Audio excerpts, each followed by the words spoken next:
ये विचार हकीकत बने, सिद्धि फल से आनंद देंगे। कोशिश कर बढ़े, सोच बुलंद करे।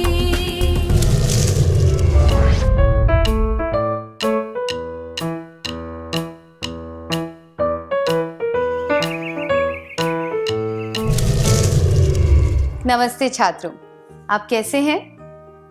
पिछले सत्र में हमने विश्लेषण के कुछ तरीकों के बारे में चर्चा की थी। क्या अब हम देखें कि हम इन तरीकों का इस्तेमाल अपने जीवन में किस तरह से कर सकते हैं? बाहर जाने से पहले मारूफा के पिता ने उसे कहा कि वह घर में बिखरे हुए सारे अखबार समेटकर आधे घंटे में उनकी मेज पर रख दे। मारूफा अपनी बहन के साथ एक खेल खेलने में व्यस्त थी और वह इस बारे में बिल्कुल भूल गई। जब घड़ी का घंटा बजा तब उसे वह काम याद आया। वह दौड़कर अंदर गई और उसने अपनी बहन से कहा, रुको, अगर मैंने ये अखबार नहीं समेटे तो पापा को बहुत गुस्सा आएगा। यह घटना घटने से पहले ही मारूफा को कैसे पता चला कि उसके पापा को गुस्सा आएगा? वह इस बात को जान पाई कि उसे जो काम दिया गया था, अगर उसने वह काम नहीं किया तो उसका परिणाम क्या होगा। उसे पता था कि काम पूरा ना होने पर उसके पापा की क्या प्रतिक्रिया होगी। दूसरे शब्दों में कहें तो वह किसी कार्य के परिणाम का पूर्वानुमान कर पाई। पूर्वानुमान करने का अर्थ है किसी काम के होने या घटना के घटने से पहले ही उसके परिणाम के बारे में पता लगा लेना। मैं दोहराती हूं, पूर्वानुमान करने का अर्थ है किसी काम के होने या घटना के घटने से पहले ही उसके परिणाम के बारे में पता लगा लेना। जब हम कहते हैं कि गर्मियों की छुट्टी के दौरान ट्रेन में जगह नहीं मिलेगी और रविवार के दिन पर्यटक स्थलों पर बहुत भीड़ होगी, तब हम इसी तरीके का इस्तेमाल करते हैं। क्या आपको किसी चीज के पूर्वानुमान के बारे में अनुभव हुआ है? क्या आप इसके बारे में सबको बता सकते हैं?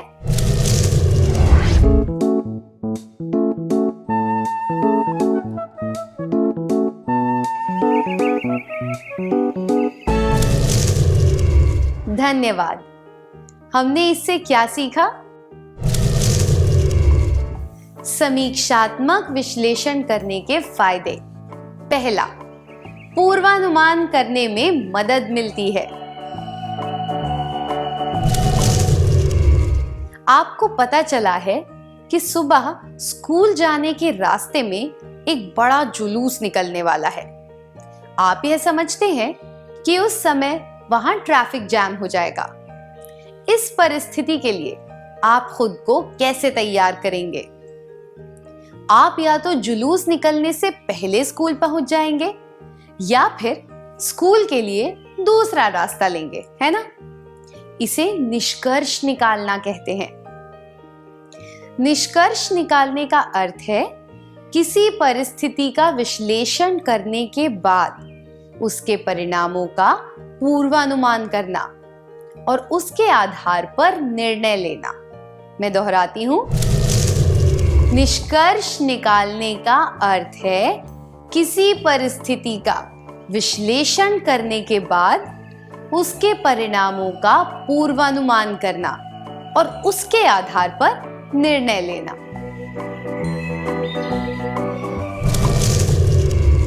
आपने एक चित्र बनाया और अपने सहपाठियों को दिखाया। एक सहपाठी ने कहा, यह बहुत अच्छा है, बधाई हो। दूसरे ने कहा, कितना बढ़िया है, ऐसा चित्र कोई नहीं बना सकता। फिर उसने किसी दूसरे विद्यार्थी की तरफ देखते हुए कहा, मुझे पता है तुम इससे अच्छा बना सकते हो। तीसरे ने कहा, तुमने बहुत अच्छा काम किया है। अगर तुमने ये छोटी सी गलती ना की होती तो यह सर्वोत्तम कहलाता। इन बातों को सुनकर आप इन लोगों के बारे में क्या निष्कर्ष निकालेंगे?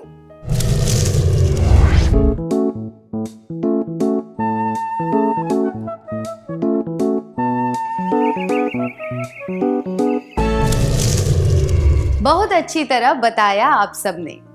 क्या हम उत्तर देख लें? किसने क्या कहा, वह व्यक्ति कैसा है? यह बहुत अच्छा है, बधाई हो। ऐसे ही कोई व्यक्ति जिसे आप जानते हैं, कितना बढ़िया है, ऐसा चित्र कोई नहीं बना सकता। फिर उसने किसी दूसरे विद्यार्थी की तरफ देखते हुए कहा, मुझे पता है तुम इससे अच्छा बना सकते हो, भरोसे के लायक नहीं है। तुमने बहुत अच्छा काम किया है। अगर तुमने यह छोटी सी गलती ना की होती तो यह सर्वोत्तम कहलाता, अच्छा मित्र। अगर कोई कहता है यह बहुत अच्छा है, बधाई हो, पर आपको यह नहीं बताता कि वह अच्छा क्यों है, तो वह ऐसे ही बाहरी तौर पर आपकी प्रशंसा कर रहा है। ऐसे व्यक्ति से आपकी केवल जान पहचान हो सकती है। जो व्यक्ति कहता है कितना बढ़िया है, ऐसा चित्र कोई नहीं बना सकता, फिर उसने किसी दूसरे विद्यार्थी की तरफ देखते हुए कहा, मुझे पता है तुम इससे अच्छा बना सकते हो, वह व्यक्ति भरोसे के लायक नहीं हो सकता, क्योंकि वह झूठ बोल रहा है। जो व्यक्ति कहे तुमने बहुत अच्छा काम किया है, अगर तुमने यह छोटी सी गलती ना की होती तो यह सर्वोत्तम कहलाता।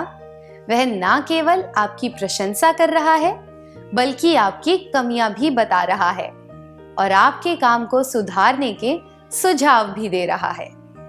ऐसा व्यक्ति एक अच्छा, भरोसेमंद मित्र होता है। किसी व्यक्ति के व्यवहार और बातचीत का विश्लेषण करके हम भरोसेमंद और अविश्वसनीय व्यक्तियों के बीच का फर्क जान सकते हैं। ऐसा करके हम अविश्वसनीय लोगों से बच सकते हैं। हमने इससे क्या सीखा?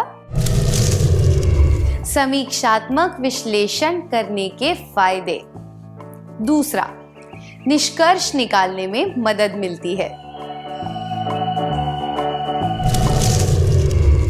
अब अगली कहानी।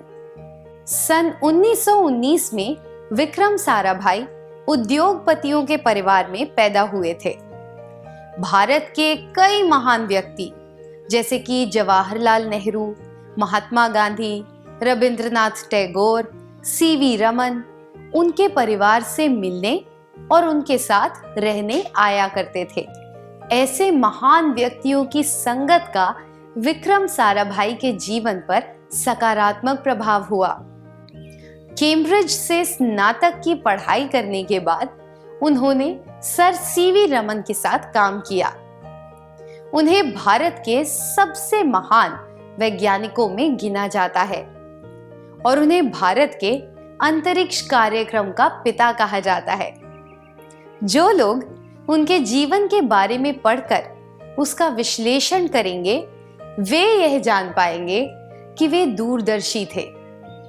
उन्होंने अंतरिक्ष अध्ययन से संबंधित नवीन तकनीकों को इजाद किया और वे एक अच्छे उद्योगपति भी थे।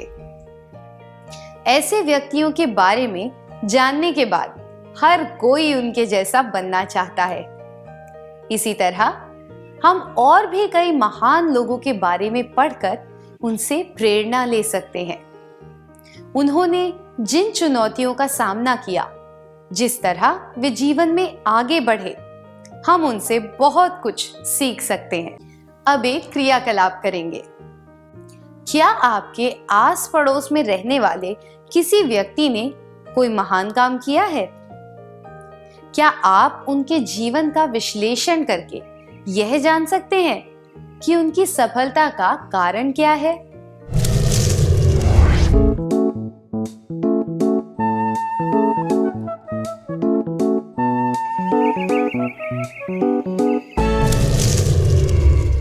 धन्यवाद। मुझे आशा है कि आप भी ऐसे सकारात्मक गुण विकसित करके जीवन में महान काम करेंगे। हमने इससे क्या सीखा? समीक्षात्मक विश्लेषण करने के फायदे। अनुकरणीय व्यक्तियों को पहचानने में मदद मिलती है। आइए जेनिफर की कहानी सुनते हैं। जेनिफर किसी काम से मथुरा गई। वह मथुरा से पेड़े लेकर आई और उसने अपने पड़ोस में रहने वाली एक दादी माँ को पेड़े दिए। दादी माँ ने कहा, तुमने मेरे बारे में सोचा और मेरे लिए पेड़े लेकर आई, इसके लिए बहुत बहुत धन्यवाद। पर मैं पेड़े नहीं खा सकती क्योंकि मुझे डायबिटीज है। इस कहानी से हमने क्या सीखा?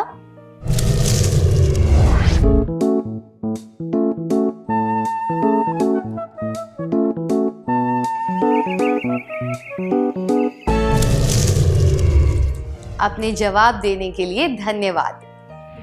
कुछ चीजें कुछ लोगों के लिए अनुकूल होती हैं और कुछ लोगों को कुछ चीजें पसंद होती हैं। किसी व्यक्ति के लिए जो चीज अनुकूल हो या उसे पसंद हो, वही चीज उसे देनी चाहिए। उदाहरण के लिए, अगर किसी को लोक संगीत पसंद नहीं है तो उसे जबरदस्ती ऐसा संगीत नहीं सुनाना चाहिए। जब हम दूसरों के लिए कुछ करते हैं तो हमें पहले से यह सोच लेना चाहिए कि वह चीज उनके लिए उचित और अनुकूल होगी कि नहीं। मैं दोहराती हूं, जब हम दूसरों के लिए कुछ करते हैं तो हमें पहले से यह सोच लेना चाहिए कि वह चीज उनके लिए उचित और अनुकूल होगी कि नहीं। हमने इससे क्या सीखा? समीक्षात्मक विश्लेषण करने के फायदे। चौथा, हमें दूसरों की पसंद और नापसंद के आधार पर निष्कर्ष निकालने में मदद मिलती है।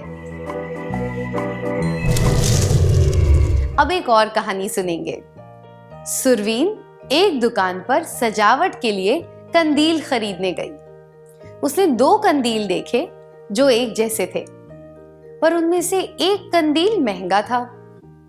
उसे लगा कि महंगे वाला ज्यादा अच्छा होगा, इसलिए उसने महंगे वाले 3 कंदील मांगे। पर दुकान पर महंगे वाले केवल 2 कंदील थे, इसलिए उसने एक सस्ता वाला खरीद लिया। कुछ दिनों बाद महंगे वाले दोनों कंदील खराब हो गए, पर सस्ता वाला बिल्कुल ठीक था। वह समझ गई कि महंगी चीजें हमेशा अच्छी नहीं होती। क्या आपने कभी कोई चीज यह सोचकर खरीदी है कि वह महंगी है इसलिए अच्छी होगी? क्या वह सस्ती चीजों से खराब निकली? क्या आप अपने अनुभव के बारे में किसी को बताना चाहेंगे?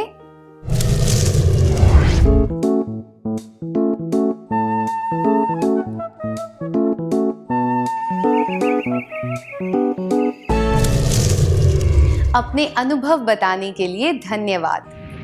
यह जरूरी नहीं है कि महंगी चीजें हमेशा बेहतर हों, इसलिए पूरा विश्लेषण किए बिना कोई निष्कर्ष नहीं निकालना चाहिए। हमेशा पूरी जानकारी जुटाकर उसका विश्लेषण करना चाहिए और उसके बाद ही कोई निष्कर्ष निकालना चाहिए। यह तरकीब चीजें खरीदते समय और समस्याओं को हल करते समय बहुत काम आती है। विश्लेषण से हमें तुलना करके निष्कर्ष निकालने में मदद मिलती है। समीक्षात्मक विश्लेषण करने के फायदे। 5वां, तुलना करके निष्कर्ष निकालने में मदद मिलती है। अब अंत में एक और पहेली। 5 कौवे एक तार पर बैठे हैं। बाईं ओर बैठे कौवे ने अपना सिर बाएं से दाएं घुमाया और थोड़ा सरक कर वहां से अचानक उड़ गया। अब उस तार पर कितने कौवे हैं? तो वहां पर 4 कौवे हैं। चारों में से दाईं ओर बैठे कौवे ने अपना सिर थोड़ा घुमाया, फिर उसने अपने पंख के नीचे खुजलाया, तार पर अपनी चोंच बाएं से दाएं रगड़ी और वहां से उड़ गया। अब उस तार पर कितने कौवे हैं? हाँ, अब वहां पर 3 हैं। जब 3 कौवे तार पर बैठे थे, तब एक शिकारी ने गोली चलाई और बीच में बैठे कौवे को मार गिराया। अब उस तार पर कितने कौवे हैं? क्या आपने कहा 2 कौवे? 3 में से 1 निकालें तो 2 बचेंगे। गणित के हिसाब से यह जवाब सही है, पर सोचिए, अगर एक कौवा गोली लगने से मर जाए तो क्या दोनों कौवे वहीं बैठे रहेंगे? वे गोली की तेज आवाज से उड़ जाएंगे, है ना? यह उत्तर सबसे उचित होगा। हम यह उत्तर तभी दे सकते हैं जब हम समीक्षात्मक रूप से इस परिस्थिति का विश्लेषण करें। समीक्षात्मक विश्लेषण से हम परिस्थिति को अच्छी तरह समझ पाते हैं। समीक्षात्मक विश्लेषण करने के फायदे। 6, परिस्थिति को अच्छी तरह समझने में मदद मिलती है।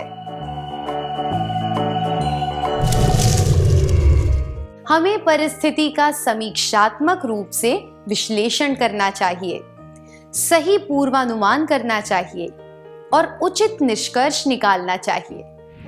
घने काले बादलों को देखकर छाता साथ में रखना, यह समीक्षात्मक विश्लेषण, पूर्वानुमान और सही निष्कर्ष का ही परिणाम है। समीक्षात्मक विचार का प्रयोग करते हुए जीवन में महान कार्य करने के लिए आपको हमारी शुभकामनाएं। क्या अब हम सत्र का सार संक्षेप करें?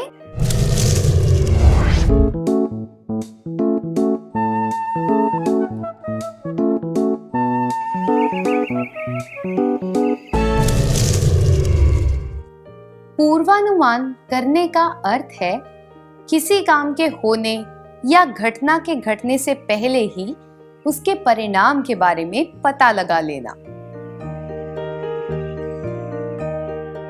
निष्कर्ष निकालने का अर्थ है किसी परिस्थिति का विश्लेषण करने के बाद उसके परिणामों का पूर्वानुमान करना और उसके आधार पर निर्णय लेना।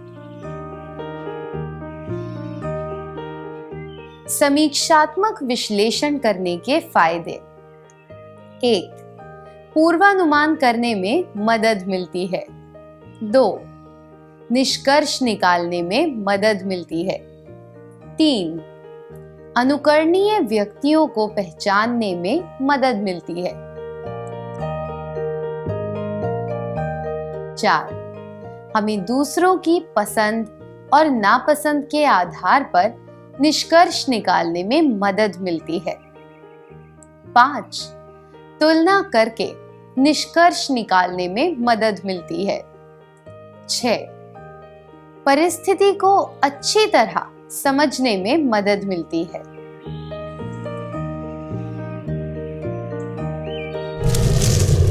अच्छी तरह सार संक्षेप करने के लिए धन्यवाद।